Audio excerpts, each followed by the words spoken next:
nosotros tenemos que ser una bendición predicando el Evangelio, hermanos. Pueden tomar asiento. Adelante, pastor.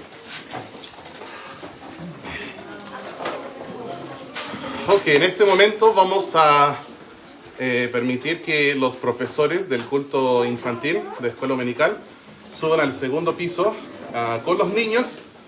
Así que gracias a Dios por su labor enseñando a nuestros niños, y qué bueno que podamos traer nuestros niños con nosotros al culto y que puedan ser criados en un ambiente que cuenta con el apoyo de una iglesia local fuerte. Eso me alegra mucho.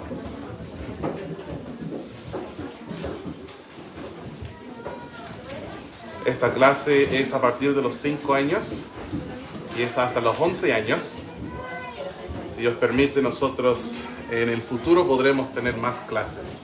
Y creo que pronto vamos a tener que reabrir nuestra sala cuna, ¿cierto?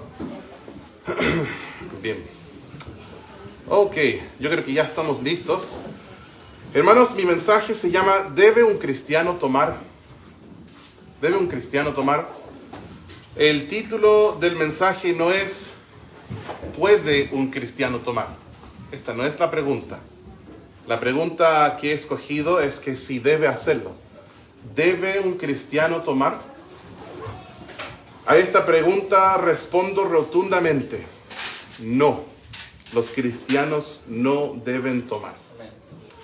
El tema de los cristianos y el alcohol es muy controversial.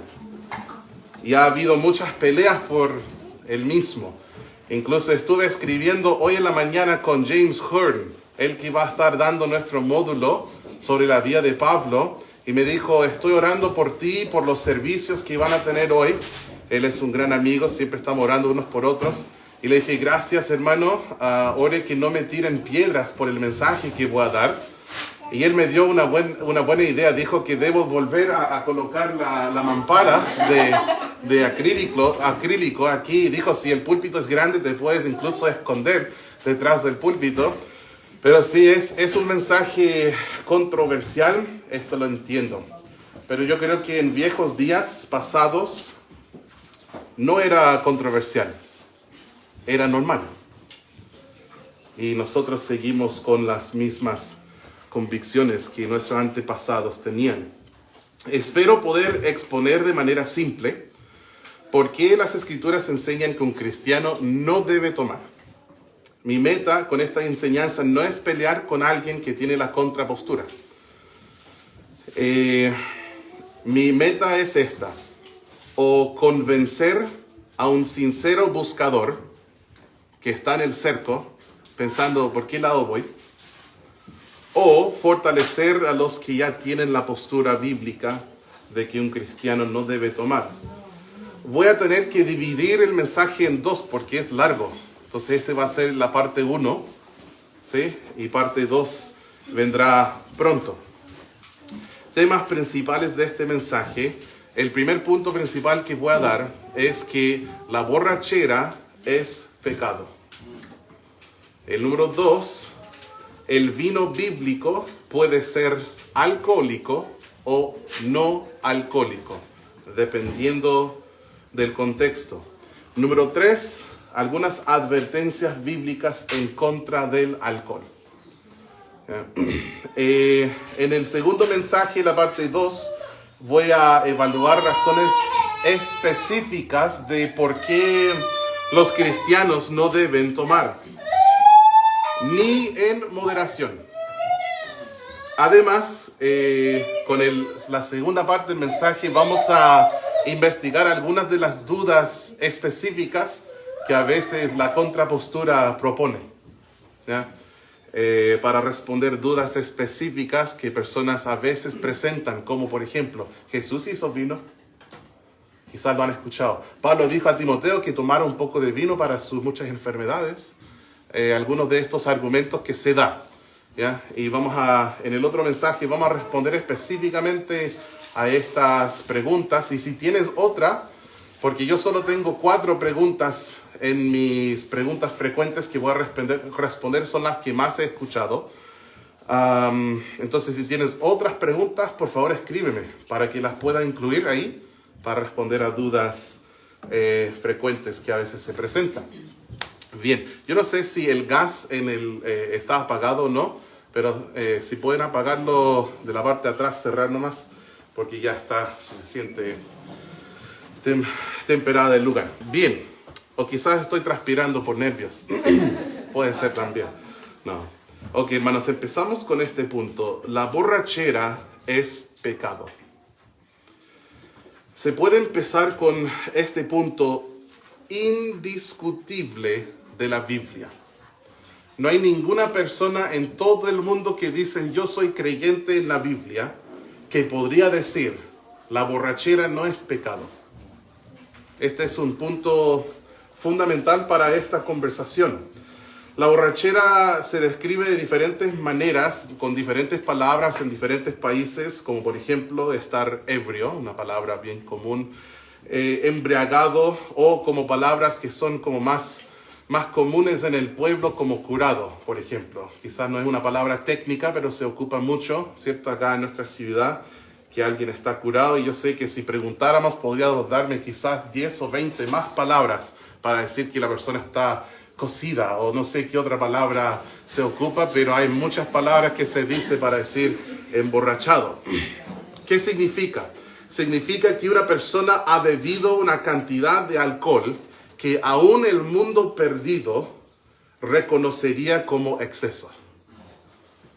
O sea, decimos borrachera, ya. Aún los perdidos, aún el mundo secular diría que ha tomado en exceso.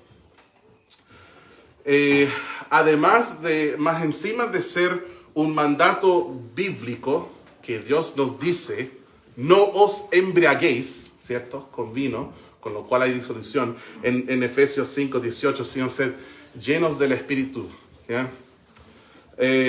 Más allá de eso, la borrachera se encuentra en listas de pecado. Está alistada la borrachera en listas de pecado que también contienen palabras como fornicación. ¿Qué es la fornicación? La fornicación es cualquier pecado sexual que sucede, ¿ya? De hecho, la palabra fornicación se traduce de la palabra porneo en el griego, de la cual tenemos pornografía. Entonces, aún mirar pornografía sería un ejemplo de fornicación. Algunos piensan que la fornicación solo es una cosa específica, pero no. La fornicación es cualquier pecado sexual. Y la borrachera se encuentra junto en estas listas, junto con la fornicación, junto con el robo, con estafa, con homosexualismo, con idolatría, con homicida, con hechicerías, con orgías, envidia, etc. En la palabra de Dios, el pecado de la borrachera es contado en el mismo nivel de estas otras maldades dignas de condenación eterna. Vamos a ir a 1 Corintios 5. ¿Saben qué, hermanos? Vamos primero a Gálatas. Quiero ir primero a Gálatas capítulo 5, Gálatas 5, y luego volveremos a Corintios para ver dos pasajes. Gálatas capítulo 5, disculpen, hermanos. Gálatas 5, y vamos a leer los versículos 19 hasta el 21.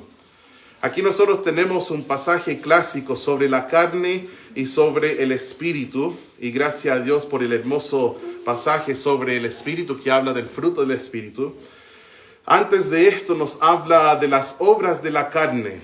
En el versículo 19 de Gálatas 5 dice, y manifiestas son las obras de la carne, que son adulterio, fornicación, inmundicia, lascivia, idolatría, hechicerías, enemistades, pleitos, celos, iras, contiendas, disensiones, herejías, envidias, homicidios, ¿y qué dice? Borracheras, orgías y cosas semejantes a estas, acerca de las cuales os amonesto, como ya os lo he dicho antes, que los que practican tales cosas no heredarán el reino de Dios. este tema de la borrachera y del alcohol no es un juego. Dios dijo que las personas que practican la borrachera no heredarán el reino de Dios. Eso nos dice que algo que ya todos sabemos, que el pecado nos condena al infierno. Por haber pecado contra Dios, por haber quebrantado su ley, nosotros merecemos la muerte, el infierno y el lago de fuego. También hay buenas noticias, ¿cierto? Que nosotros podemos ser salvos. Y si tú has caído en uno de estos pecados, como por ejemplo la borrachera, vas a ver que también hay esperanza para ti. Pero sigamos leyendo algunos pasajes más. Vamos a 1 de Corintios. 1 de Corintios capítulo 6. Luego iremos al capítulo 5. 1 de Corintios 6 y el versículo 9.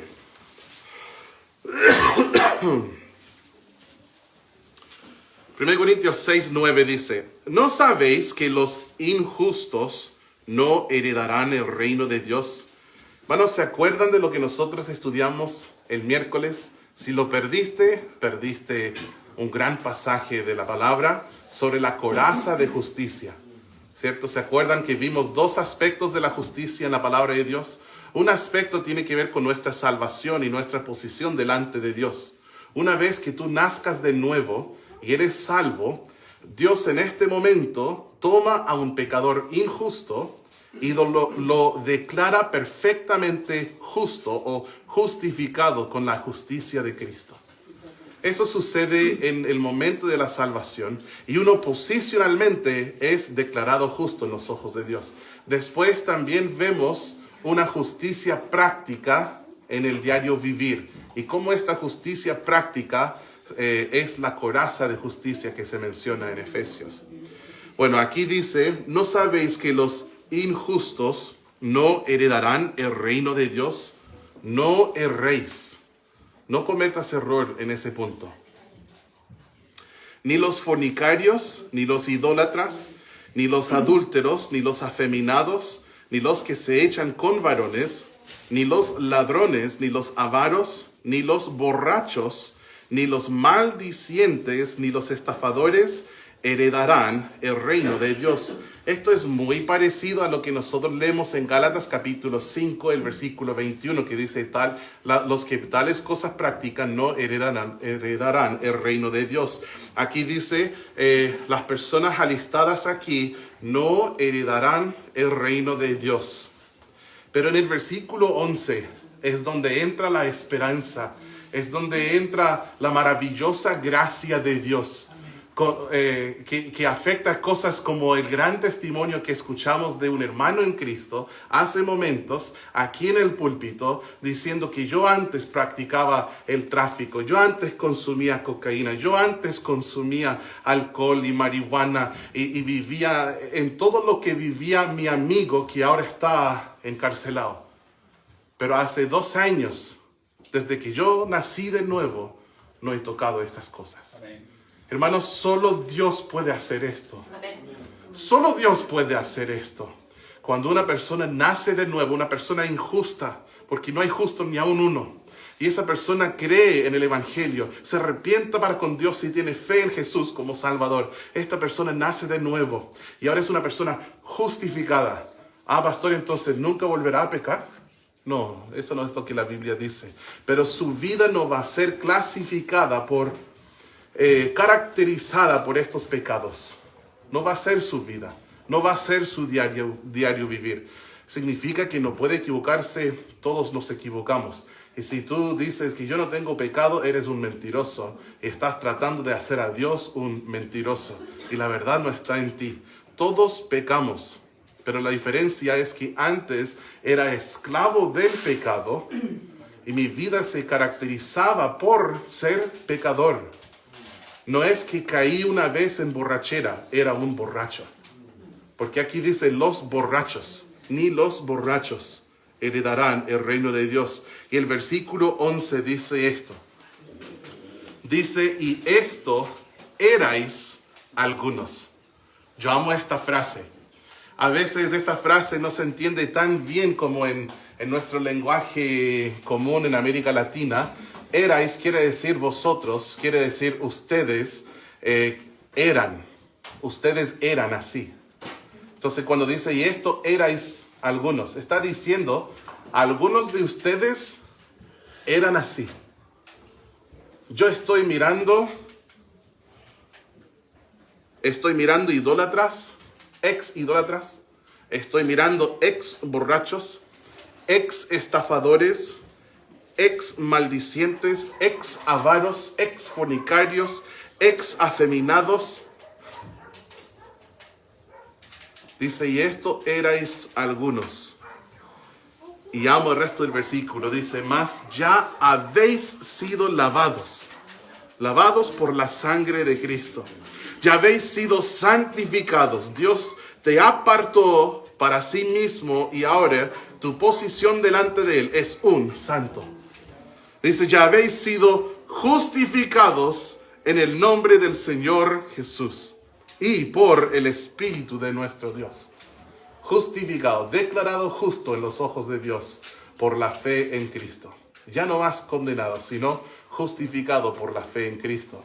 Quizás estás aquí y dices, wow, que yo he cometido este pecado. Ese pecado lo cometí anoche, ayer, la semana pasada, y es algo que sí estoy viviendo cada día. Yo te diría, primeramente, si tú crees que eres salvo, necesitas mirar muy adentro. Y necesitas hacerte una autoexaminación. Yo no quiero decirte que no eres salvo, porque los salvos cometemos errores. Pero si tu vida se clasifica por estas palabras y estos pecados, es fruto y es gran evidencia de que posiblemente no eres un hijo de Dios. Ah, sí, pero me crié evangélico, me iba a la iglesia, a la escuela dominical y tomé mi decisión, me acerqué en el llamado al altar y levanté mi mano y yo acepté a Jesús en mi corazón. La Biblia no dice que tienes que levantar tu mano para ser salvo. La Biblia no dice que tienes que acercarte para ser salvo. La Biblia no dice aceptar a Jesús en tu corazón para ser salvo. La Biblia no dice esto. Dice arrepiéntete y cree en el Evangelio.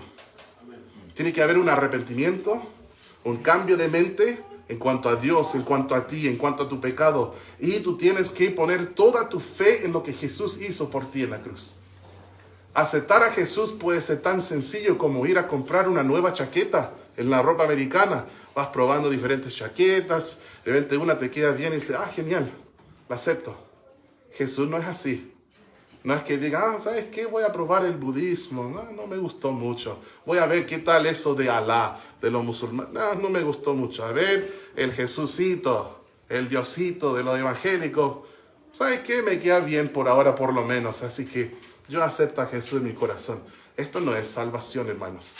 La salvación es depositar tu completa confianza para la salvación en Jesús como Salvador. Creer en su obra en la cruz, su muerte, la sangre que derramó en la cruz, su sepultura y su resurrección. Arrepentirte y creer esto. Y entonces nacerás de nuevo. Hay mucha gente, la calle está lleno de borrachos que aceptaron a Jesús. Casas llenas de fornicarios que aceptaron a Jesús.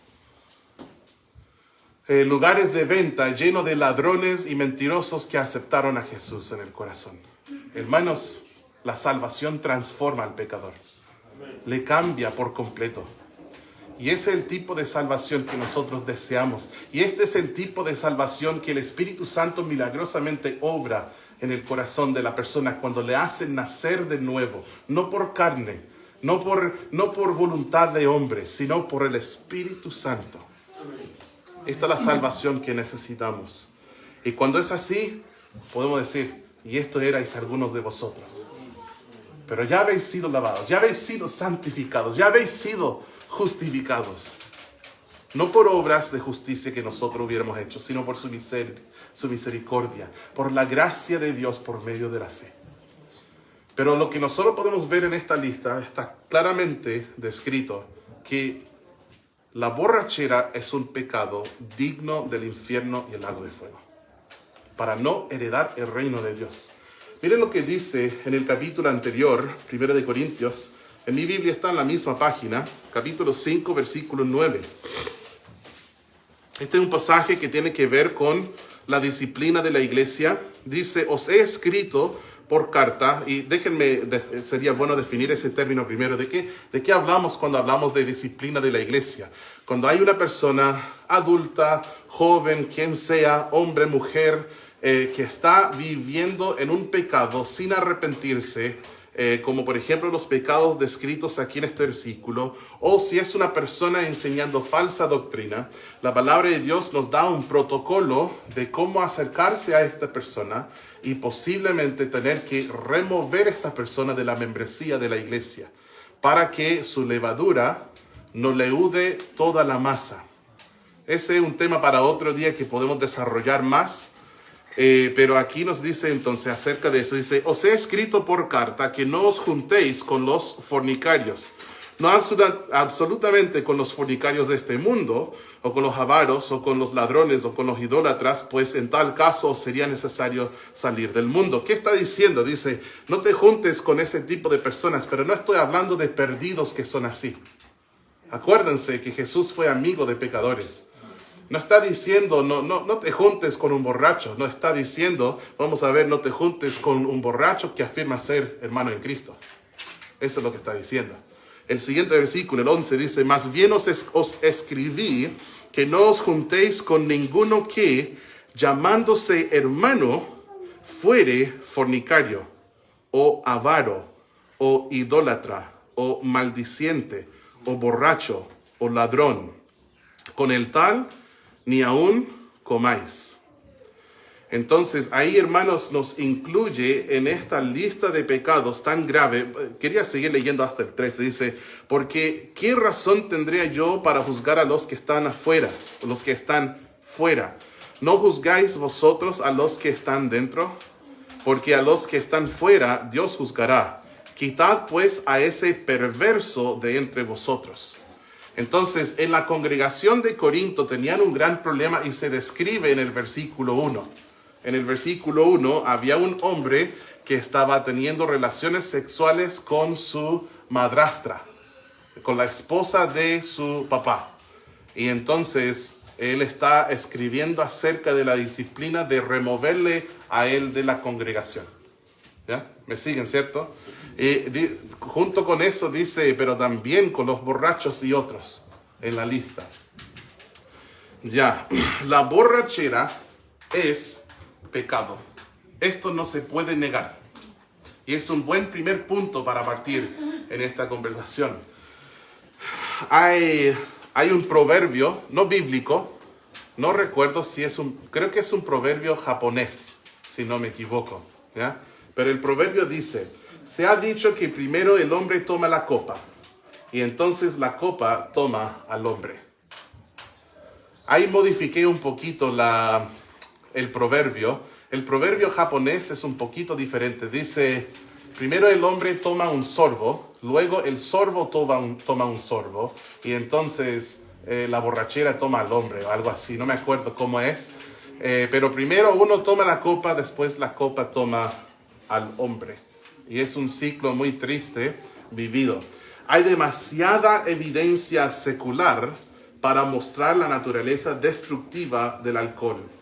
La borrachera no solo destruye la vida del borracho, sino que su pecado también destruye matrimonios, familias, comunidades, iglesias, empresas, países y más.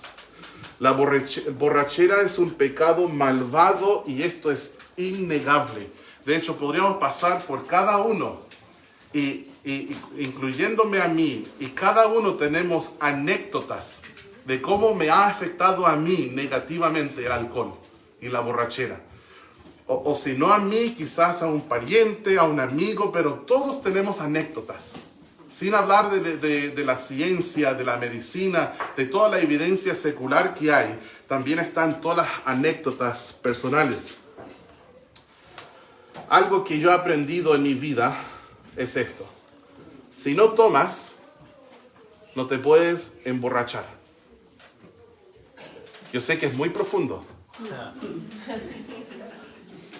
Pero si no tomas, no te puedes emborrachar. el cristiano no debe tomar? Mi pregunta sería, para los que defienden el alcohol, ¿en qué punto llega a ser borrachera? ¿En qué punto llega a ser intoxicación? ¿Es un vaso aceptable? Si alguien del tamaño de Nacho tomara una cerveza y luego conduce en el estado de California, le hacen soplar en una cuestión y él va a estar borracho por su peso. Según el estado secular, sin Dios, el estado más liberal en Estados Unidos que odia a Dios, dirían, está borracho. Está bajo la influencia de alcohol. Muchos dicen, para relajarme me gusta un vasito de vino tinto. Si te afecta de tal manera que te relajes, ya te está afectando. ¿Cuánto es la borrachera? Esta es mi pregunta. ¿Cuánto es la borrachera? ¿Cuántas gotas hay en un vaso? Porque si yo tomo un vaso de vino más una gotita, ¿es pecado? Un vaso está bien, pero un vaso más una gotita, entonces es borrachera y voy al infierno porque soy borracho. O sea, ¿dónde está la línea marcada? Esa es mi pregunta. ¿Y por qué yo hago un caso para la abstinencia total? ¿Dónde está la línea? Yo busqué en Google cuántas gotas hay en un vaso. Y decía 4,000 algo. Muchas gotas, ¿no? Me sorprende. Ahora sé por qué hermano Luis pone tantas gotas de stevia en su café. No, ahora. Pero decía muchas gotas. Entonces, tomarse 4,001 gota es pecado. O sea, ¿dónde está la línea? Ese es el problema. ¿En qué punto empieza a afectarte el alcohol? Esto no es un juego. La borrachera es un pecado digno de la condenación del infierno. Yo recomiendo no tomar ni una gota de alcohol. La mejor manera de evitar la borrachera es evitar el primer sorbo. Eso también puede aplicarse a muchas cosas en la vida. ¿Se acuerdan lo que estudiamos acerca de sembrar y cosechar? Nosotros sembramos algo muy pequeño a veces y después cosechamos algo muy grande. Es como subir un peldaño. En el tema de dos personas casadas y el tema del pecado de adulterio. Ese pecado tiene todo un trasfondo y un desarrollo. No es que un día despertó alguien y dijo, hoy día voy a adulterar.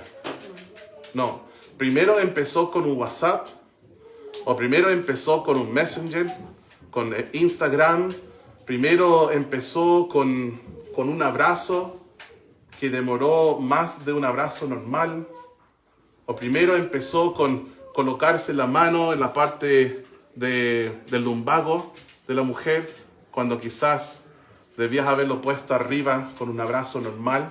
Quizás empezó con una mirada o un regalo, un mensaje de voz. O quizás entre jóvenes empieza con un beso. Pero si no hay un beso, no hay adulterio, ¿cierto?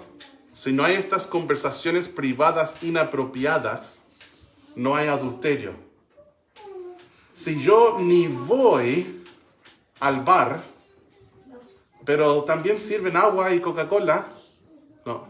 Si yo ni voy, no me voy a emborrachar. Si yo hago mis compras en otra parte que no sea botillería, no me voy a emborrachar. Si no compro primero las 6 latas, no me voy a emborrachar. Yo recomiendo, hermanos, abstinencia completa. Acuérdense del título, no es si puede un cristiano tomar. El título que le puse es si debe tomar. El segundo punto, el vino bíblico, cuando habla de vino en la palabra de Dios, ese vino puede ser o alcohólico o puede ser no alcohólico. Existen varios términos bíblicos que describen las bebidas alcohólicas. Algunas de ellas son vino, mosto, sidra, licor.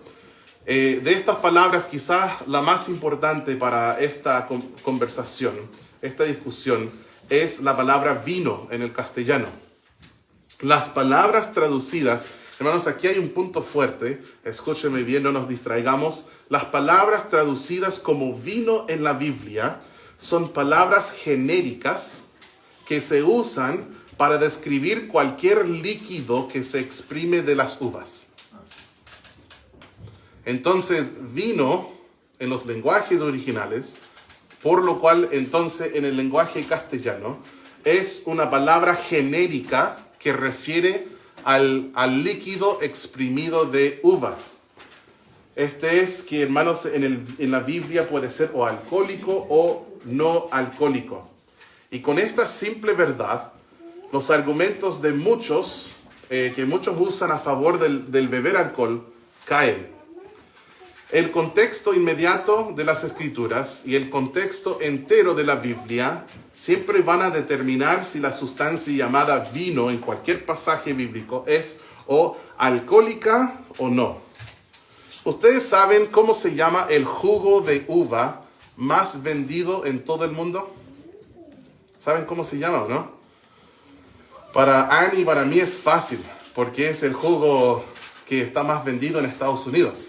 Entonces nosotros desde niñez hemos siempre tomado ese jugo. No sé si en algún momento llegó a Chile, creo que lo he visto en Jumbo, en la importación, en el norte. Se llama Welch. ¿Ustedes han visto Welch en algún momento, no? Ah, ya. Bueno. Welch es el jugo de uva más vendido en todo el mundo. Eso es lo que vi investigando un poquito en Google. Puse cuál es el jugo de uva más vendido en el mundo y salió una lista de 50. Y solo miré los primeros 5. El número 1 era Welch. El número 2 era otro. El número era de Costco. El número 3 era Welch. El 4 Welch y el 5 Welch, que eran diferentes tipos de jugo de uva. O sea, Welch es el más vendido en todo el mundo. Y este jugo se estrenó en 1869. Es el jugo que yo tomé en toda mi infancia. Mi mamá me empaquetaba almuerzo para llevar al colegio y traía una cajita de Welch. Es muy llamativo algo que sucedió en 1869 cuando ellos sacaron al mercado su jugo de uva, Welch. Quiero decirles el nombre original. El nombre original de Welch era así: el vino sin fermentar del Dr. Welch. Es el nombre original que salió en el paquete donde vendían el jugo de uva. Se llamaba el vino sin fermentar del Dr. Welch. En la enciclopedia judía de 1906 es definida la palabra vino como jugo de uva. Esa fue su definición. Jugo de uva. Vino. También hay pasajes bíblicos que nos muestran lo mismo, donde es claro que el vino bíblico no fue alcohólico en tal pasaje. Por ejemplo, Deuteronomio 11, el versículo 14.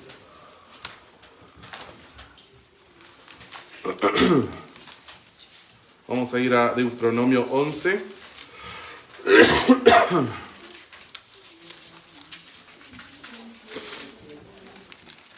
Y el versículo 14.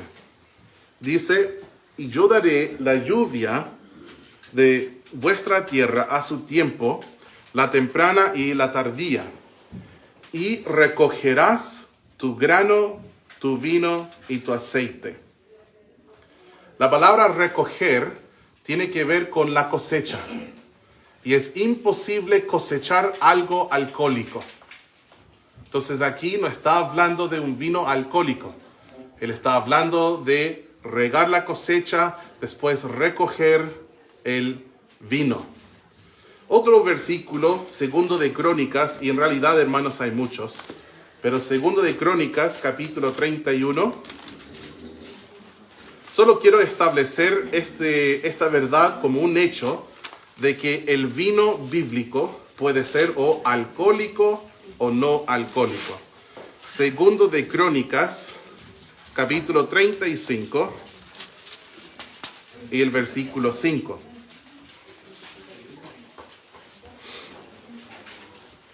Dice, y cuando este edicto fue divulgado, los hijos de Israel dieron muchas primicias de grano, vino, aceite, miel y de todos los frutos de la tierra. Trajeron asimismo en abundancia los diezmos de todas estas cosas. Bueno, yo creo que no es necesario explicar qué son primicias, pero cuando habla de primicias de vino, está hablando de lo primero que fue cosechado, ¿ya? Hermanos, el pastor y misionero Ben David Sinclair, él tiene un capítulo entero en su libro sobre el alcohol que demuestra abundante evidencia histórica, gramática, teológica y médica que el vino es un término general que refiere al líquido o jugo de uva. Entonces puede ser o alcohólico o no alcohólico. Tengo ese libro en mi casa, si te interesa te lo puedo prestar. Está también en castellano. No es tan raro que una palabra tenga dos significados en cualquier lenguaje. Un ejemplo de esto en castellano, la palabra mujer. ¿Qué significa mujer? ¿Alguien me puede decir qué significa mujer? Aunque yo sé que hoy en día algunos de esos términos se confunden, ¿cierto? Con personas con ciertas ideologías. ¿Pero qué significa mujer? ¿Están todos con miedo o qué pasó? Mujer significa una persona del sexo femenino. Es lo que significa la palabra. Así lo entendemos todos en el diario vivir, el uso común. Pero también tiene otro uso esta palabra. Yo recuerdo, en el caso de muchos de ustedes, cuando nosotros estuvimos en el registro civil, y yo les estuve casando ahí junto en el registro civil. Después de que ustedes se casaron, al final de la ceremonia, el oficial que les casó les llamó marido y... mujer. Marido y... es que mujer tiene otro significado. Si tú buscas mujer en el diccionario, hay una lista de significados. Y el significado número 5, mujer significa una mujer casada. ¿Entienden que mujer puede tener dos significados? No le llames a ella mujer porque ella es soltera. No, está bien, es que mujer tiene diferentes significados. Las palabras en el lenguaje son así y hay muchos ejemplos que se podría dar. Incluso la Biblia misma ocupa mujer de esta forma. ¿Cierto? Dice, maridos, amad a vuestras mujeres. No está hablando de cualquier mujer, está hablando de la mujer con quien te casaste, ¿cierto? En Efesios 5:31. En otros idiomas también hay palabras que tienen más que un significado. Yo de niño siempre tomaba, cerca del otoño, me imagino que Annie también, yo tomaba siempre el cider de manzana, sidra de manzana. Se ponía a calentar jugo de manzana, se le ponía canela, se le ponía clavo, diferentes cosas y estos aliños que como que calientan el alma. ¿Y qué más tiene? ¿Algo más o no? ¿No es moscada? Pero tiene muchas diferentes cosas y se calienta y se sirve caliente, ¿ya? Y no tiene alcohol, es solo jugo de uva. Y si tú buscas en un diccionario americano, va a decir, sidra significa una bebida hecha de manzana no alcohólica. Pero si tú vas a Inglaterra y ahí la sidra siempre es alcohólica. La misma palabra, cider, y siempre es alcohólica.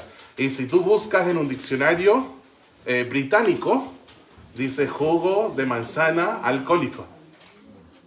Entonces, en los lenguajes las palabras pueden tener diferentes significados, ¿ya?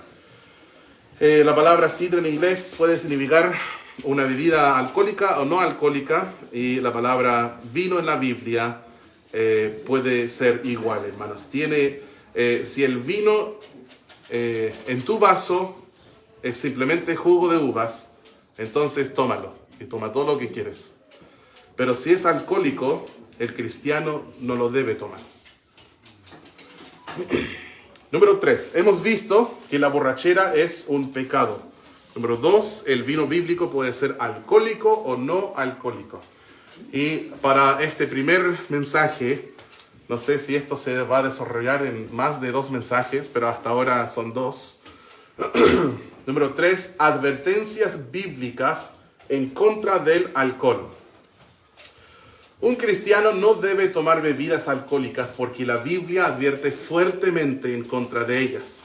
Muchas veces cuando la gente me pregunta si bebo alcohol, mi respuesta es, ni lo miro. Dios nos ha dicho que ni miremos al vino. Eso veremos en unos momentos cuando leemos Proverbios 23. Pero en este punto algunos dirían, las advertencias en la Biblia solo son contra la borrachera y no el alcohol en sí. Pero esto es falso, porque sí, Dios nos advierte de la misma sustancia y no solo de la borrachera. Por ejemplo, Proverbios 20, versículo 1 y 23, 31 y otros también. Por las siguientes advertencias directas y claras, el cristiano no debe tomar alcohol.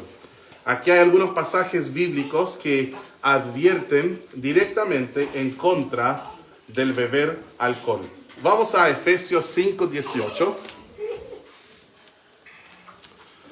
Efesios 5, 18 lo citamos en parte hace minutos. Dice así: no os embriaguéis con vino, en lo cual hay disolución.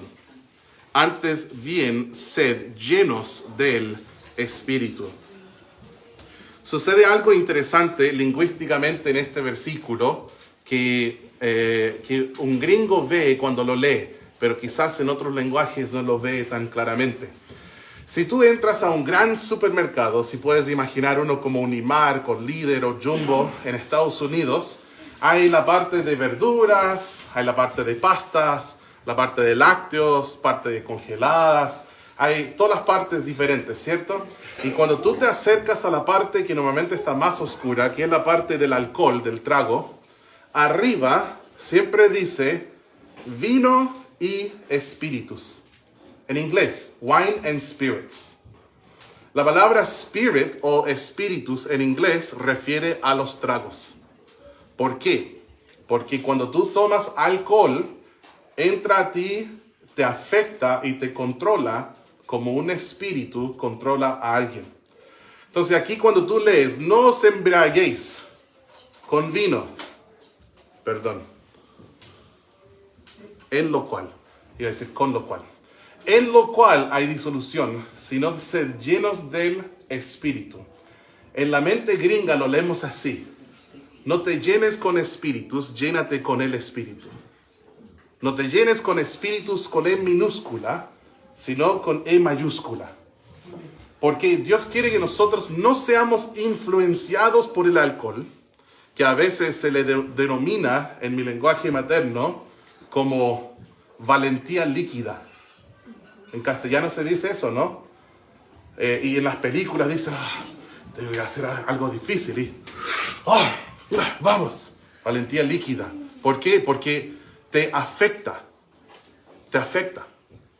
te influencia, cambia tu posibilidad de discernir y tomar decisiones morales y correctas.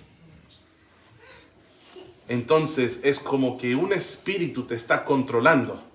No os embriaguéis con vino, en lo cual hay disolución, sino sed llenos del Espíritu. Vamos ahora a Proverbios 20.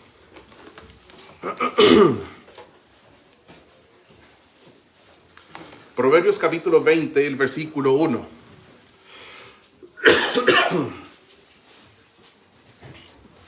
Aquí dice, el vino es escarnecedor. Eso quiere decir burlador, ¿cierto? El vino es escarnecedor, la sidra alborotadora, y cualquiera que por ellos yerra no es sabio. Aquí nosotros vemos una advertencia específica en contra del alcohol.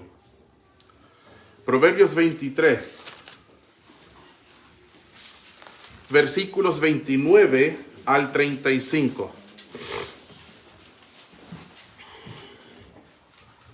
El 29 dice, ¿para quién será el ay? ¿Saben lo que es el ay, cierto? El ay es el ay de mí. Como cuando la Biblia dice, si yo no anunciase el evangelio, me es impuesta necesidad. Si no anunciar, ay de mí, dice. Porque me es impuesta necesidad. Tengo que predicar el evangelio. Y si no lo hago, qué vergüenza, ay de mí. Es del cual nosotros tenemos el ay, ay, ay. ¿Cierto? Ay, ay, ay. Y dice, ¿para quién es el ay? ¿Para quién es el ay? ¿Para quién el dolor? ¿Para quién las rencillas? ¿Para quién las quejas? ¿Para quién las heridas en balde? ¿Para quién lo amoratado de los ojos? Para los que se detienen mucho en el vino, para los que van buscando la mistura. No mires al vino cuando rojea, cuando resplandece su color en la copa, se entra suavemente, mas al fin como serpiente morderá, y como áspid dará dolor. No voy a entrar tantos en detalles, pero el 32 nos habla del fin del alcohol. Y el alcohol es un veneno, pues el alcohol es un veneno. Por eso es intoxicarse, es etanol. Etanol es venenoso. Es un veneno que el mucho uso a través de los años va a terminar en muerte. Dice, más al fin como serpiente morderá, y como áspid, que es una serpiente venenosa, como áspid dará dolor. Tus ojos mirarán cosas extrañas, y tu corazón hablará perversidades. Serás como el que yace en medio del mar, o como el que está en la punta de un mastelero. Y dirás, me hirieron, mas no me dolió. Me azotaron, mas no lo sentí.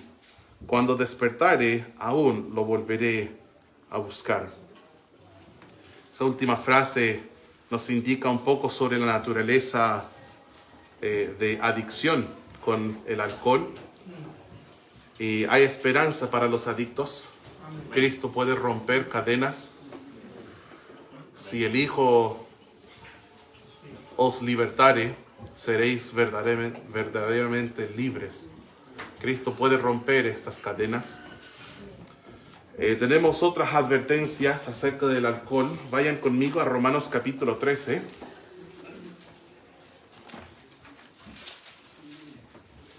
Romanos 13, versículos 12 al 14.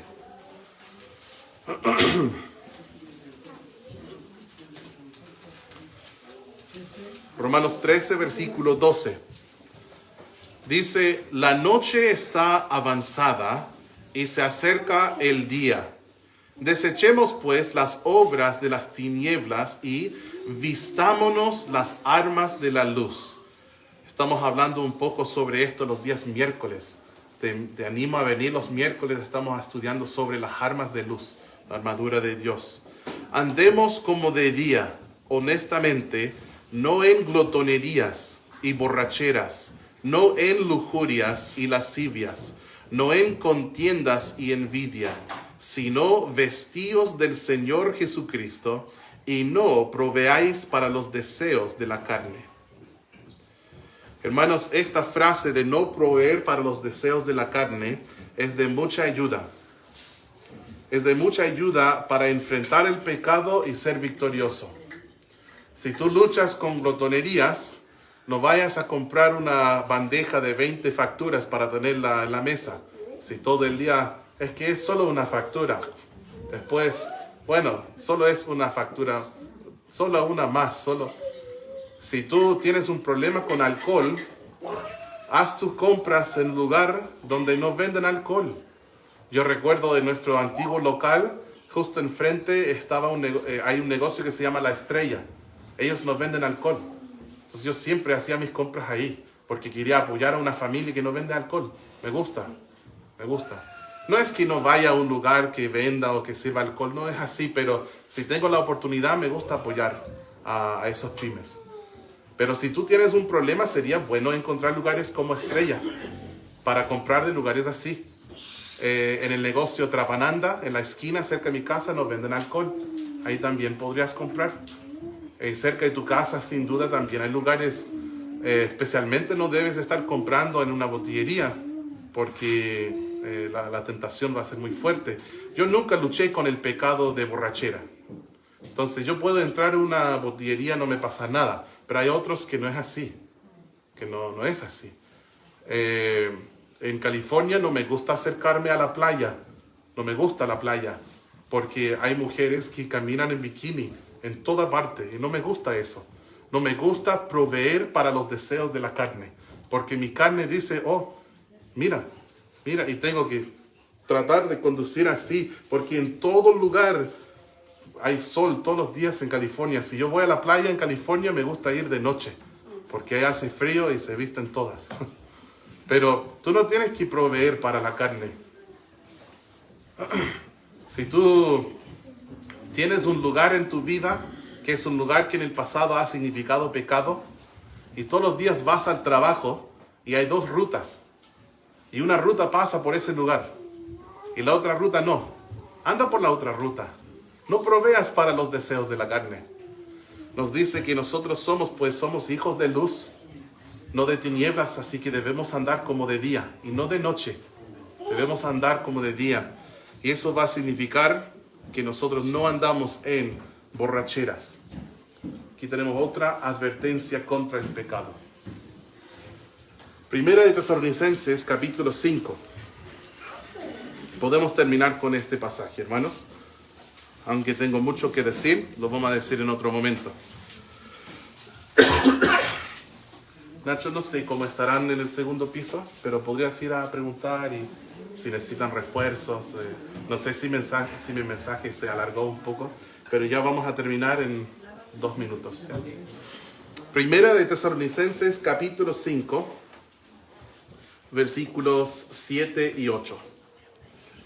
Dice, pues los que duermen, de noche duermen, y los que se embriagan, de noche se embriagan. Pero nosotros, que somos del día, seamos, ¿qué dice? Sobrios, habiéndonos vestido con la coraza de fe y de amor, y con la esperanza de salvación como yelmo.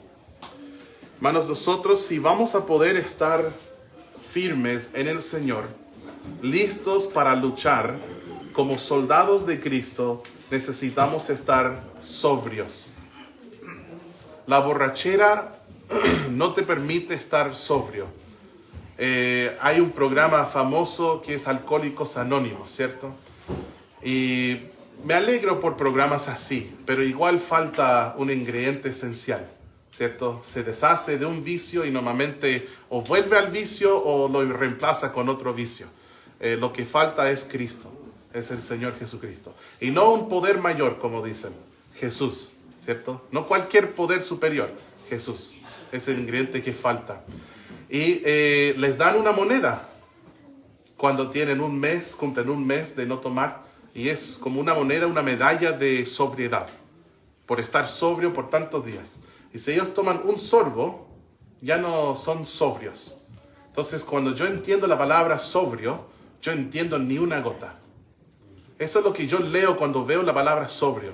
Hermanos, muchísimas veces en la Biblia nos dice que tenemos que ser sobrios. Nos habla de nuestro adversario, Satanás, el diablo, y nos dice, sed sobrios y velad.